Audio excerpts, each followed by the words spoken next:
Alright, this is week 4 of the UF Entry training course. In this course, we're going to be going over close quarters combat. Now, CQB is probably some of the hardest combat you'll find yourself in squad, and also in real life.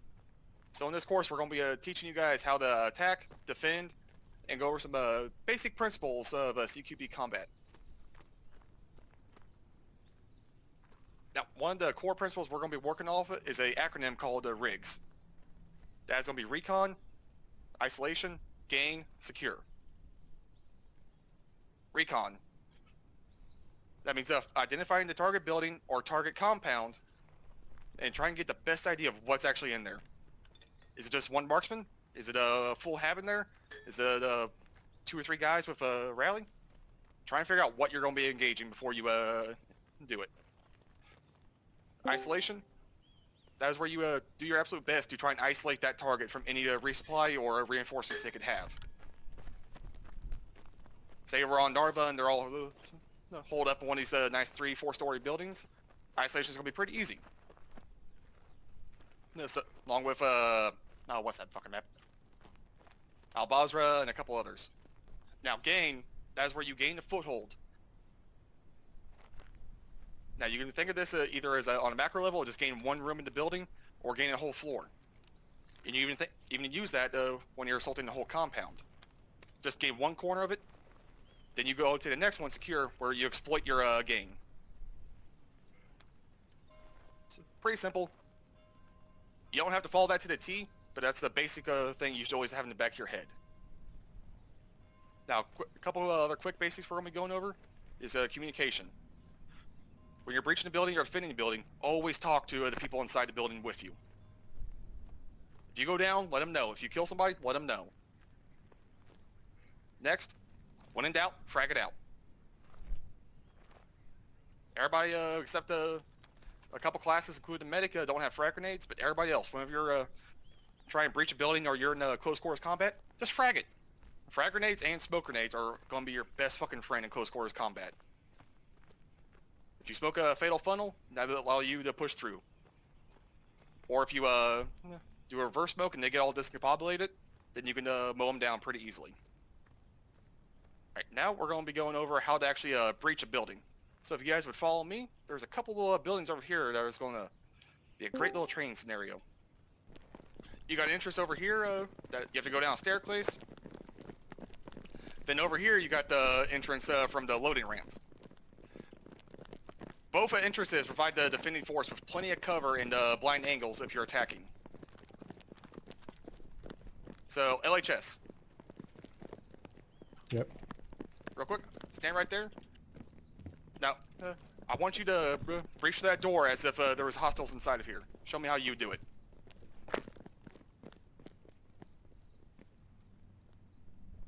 Alright, good. Did everybody see what he did there? Scan the closest corner to his right, then he scanned the corner to his left. With leaning. Yep. Right where I'm standing, he could see this corner from the outside. But he knew there was a blind corner right where Matt Mister's sitting. Now, one of the things about pie and angles, just slowly go across, expose yourself to the very minimum.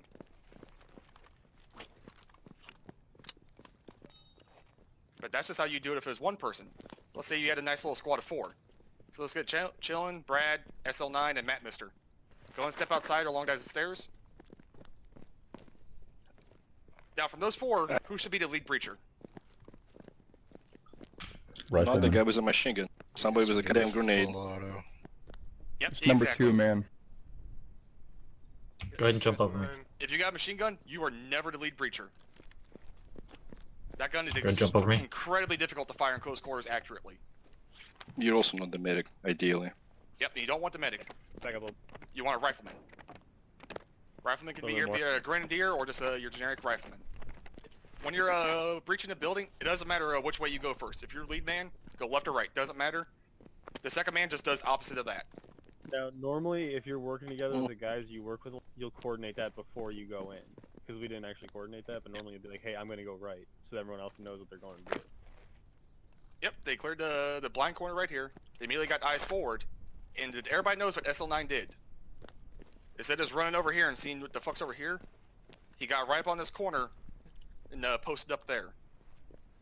That's exactly what you do. Because whenever you have a multi-room building, you treat every room as a new breach. So if the SL9 stacked up at this corner, you'd have Matt, Mister, or Chad bounce off him, and they would cross over to here.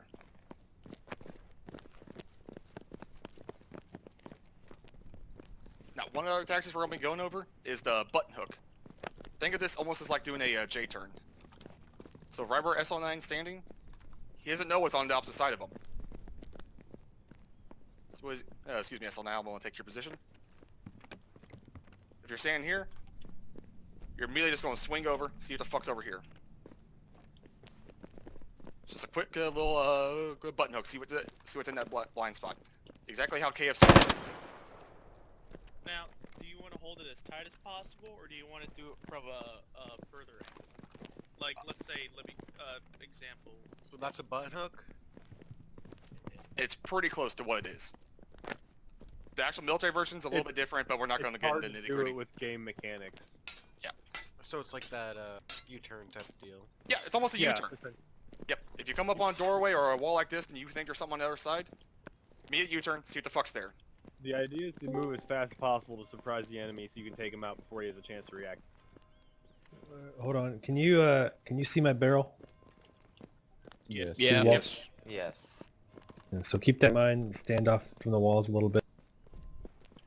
Alright, let's get Danny, KFC, P-Quad, and LHS. Go ahead and get outside on those stairs. Organize yourselves into the breaching squad. Then go and do a dry run and show us how it's done.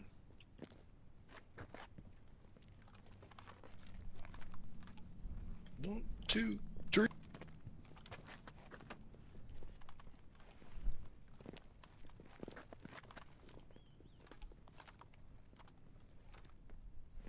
Alright.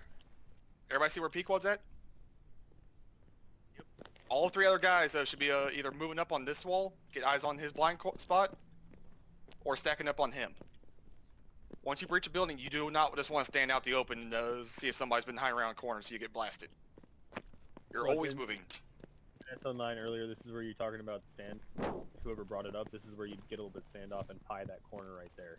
Take it in small chunks to clear it out. Alright, every doorway, every time you go through a new doorway, you should consider that a new breach. Right, where we're SL is standing, yes, you can see where Floral's at, but you can't see where Danny or Seth's at. And that is where you use the breaching principles of just pie it out, use your angles. And again, when in doubt, frag it out. So say if like the second breacher moved over here where I'm standing and he got fragged by Seth, just throw a frag on Seth. That'll take care of the problem. Now, as many of you are aware, stairs are a fucking bitch. So we got. Yep. They're very loud. And slow. And a general nightmare, yes. Well, what do you see from the defenders? They're going to toss a nade down the stairs. Well, you basically see a bunch of faces you're gonna shoot, which is, great for them. Alright, let's see. KFC. Yes. If somebody tosses a nade down a staircase and you're at the bottom, what do you do? I'd either A, run to the closest room or out the front door, or if that's not an option, I just fucking rush the dude. You're goddamn right. If somebody tosses a nade down the stairs, rush him. Because he's got to switch back to his weapon, and if you run up those stairs, you're going to catch him with his pants. If there's more than one guy, they're still probably not going to expect it, so you get the element of surprise. If you scatter, even if they don't kill you, they achieve their job by basically throwing a spacing grenade and buying themselves more time to order.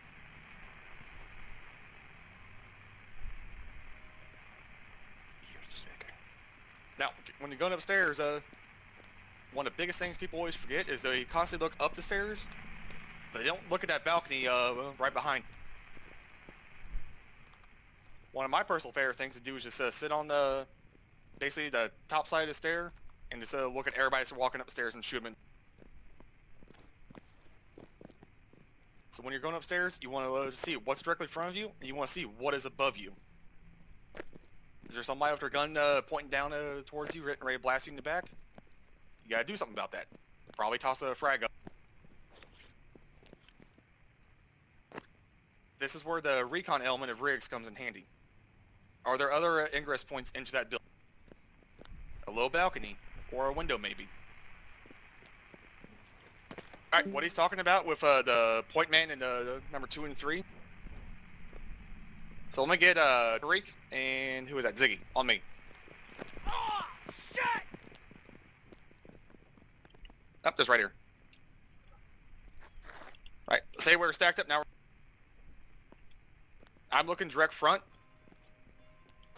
The guy to my left is looking left. The guy to my right is looking right. Now say we want to clear the first floor first. The guy on my right is just going to watch those stairs. That's all he's going to do. Left man is immediately going to take this door right here and do what we already went over. While front man is going to proceed forward, either going left or right.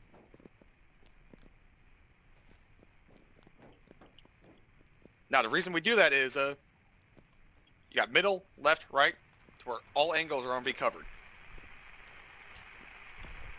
And say if you're moving down a hallway, and all of a sudden somebody pops their head out, if he's popped his head out the left side or right side, then middle, left, or right, whichever, but 2 people are immediately going to shoot that guy in the fucking face. The guy that didn't pop out, he's going to keep watching his area. Because you never know if it's going to be coordinated to where one guy pops his head out, then the other one pops his head out. You always want to watch your sector. But obviously if your buddy go down, you got to pick up where he left off. Alright, next up we're going to be going over for the defenders. We covered most of the principles of how to actually breach a building, now we're going to go over how to defend it. So if everybody can meet me on the 2nd floor.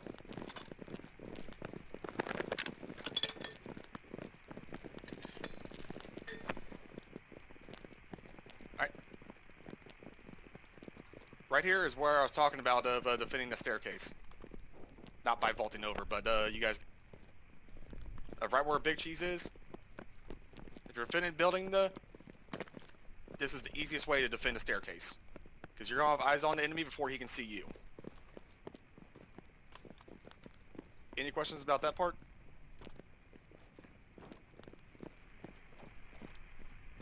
Alright, next we're going to be going over how to exploit the blind spots and the fatal funnels.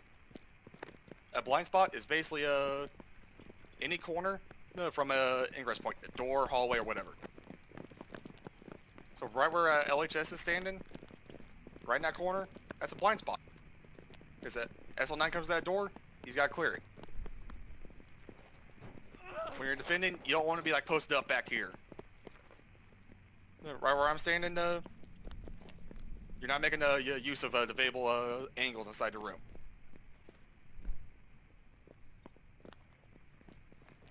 Now, in a room like this where you have multiple entrances, you can have one guy watching the door where Tariq, then have another guy right where Chad's at watching that door.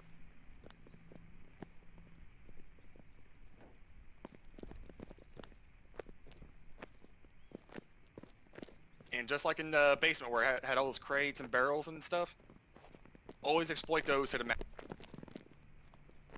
Because the general rule of thumb, you want to present the smallest possible target to the enemy.